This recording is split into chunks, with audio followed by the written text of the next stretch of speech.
ओम नमः शिवाय। शिवजी सदा सहाय। ओम नमः शिवाय। गुरुजी सदा सहाय। बटुक पूजा की कथा। प्राचीन काल में दधीची नाम के एक महान ऋषि हुए हैं। वे बहुत ही धर्मात्मा, वेदों के ज्ञाता तथा शिवजी के भक्त थे। उनके एक पुत्र हुआ, उसका नाम उन्होंने सुदर्शन रखा। वह भी अपने पिता की तरह ही सर्वगुण संपन्न था, परंतु उसकी पत्नी, जिसका नाम टुकला था, उच्च कुल से संबंधित नहीं थी। टुकला ने अपने पति को अपने अधीन कर पुत्र उत्पन्न हुए। टुकला के 4 पुत्र उत्पन्न हुए। एक दिन महर्षि दधीची को अपनी जाति वालों से मिलने के लिए किसी गांव में जाना पड़ा।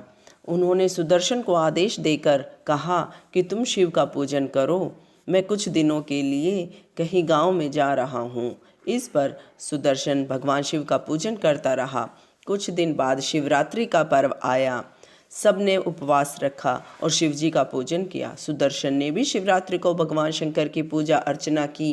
रात में उसे घर के अंदर जाना पड़ गया। उसकी पत्नी ने उसके साथ काम क्रीड़ा की। उसके बाद बिना शुद्धि के ही शिव पूजन में तल्लीन हो गया। भगवान शिवजी ने यह देखकर उसे श्राप दिया कि आज तूने शिवरात्रि के पर्व पर बिना शुद्ध हुए ही मेरी पूजा की है, इस कारण तू मूर्ख बन जा। इस श्राप से वह जड़ की तरह पागल होकर घूमने लगा। जब महर्षि दधीची लौटे तो वो बहुत दुखी हुए।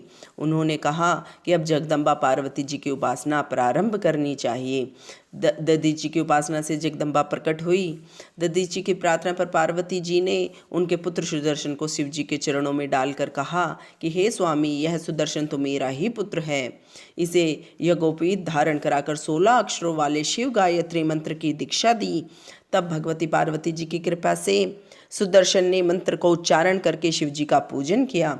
अब शिव जी भगवान भी प्रसन्न हो गए और उन्होंने कहा कि मेरे ऊपर समर्पित किए हुए धन, धान्य, घृत, तेल आदि सभी पदार्थ तेरे लिए हैं, तुम इनका उपभोग कर सकते हो। तुम हमेशा त्रिपुंड को धारण किए हुए शिव संध्या गायत्री जपकर्ता बन जाओ। मैंने तुम्हारे सभी अपराध क्षमा कर दिए हैं। भगवान शंकर ने दधीची पुत्र सुदर्शन तथा उसके 4 पुत्रों का भी बटुक रूप में अभिषेक किया। इसके बाद भगवान शिव ने उनसे कहा, हे पुत्रों, तुम में से जो भी पूरा बटुक रूप बनेगा वह इस संसार में पूजनीय होगा। तुम्हारा जो भी पूजन करेगा मैं उसका इतना सम्मान करूँगा कि उसके द्वारा तुम्हारे पूजन को अपना पूजन समझूंगा। इसके प्रकार सुदर्शन शिव जी से अभिषेक प्राप्त करके संसार में बटुक नाम से प्रसिद्ध हो गया। इस कारण शुभ और अशुभ दोनों कार्यों में बटुक पूजा करनी चाहिए।